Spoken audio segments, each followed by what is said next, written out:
Welcome. Today I'll guide you through the simple steps to enable inbox notifications on Gmail using the updated app interface. This way, you'll never miss an important email again.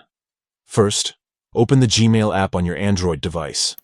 Once inside, look to the top left corner and tap on the menu icon, which looks like 3 horizontal lines, sometimes called the hamburger menu. Next, scroll down through the menu options until you find Settings.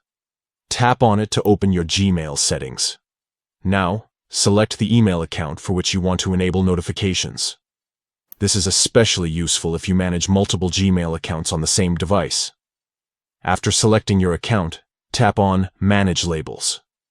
This section lets you customize notifications for different parts of your inbox. Find and tap on Inbox from the list of labels. This is where you control notifications for your main incoming emails. Here, look for Label Notifications and tap on it to turn the notifications on. This ensures you receive alerts whenever a new email arrives in your inbox. By following these steps, you'll have Gmail notify you instantly of new messages, helping you stay on top of your emails without delay. That's all there is to it.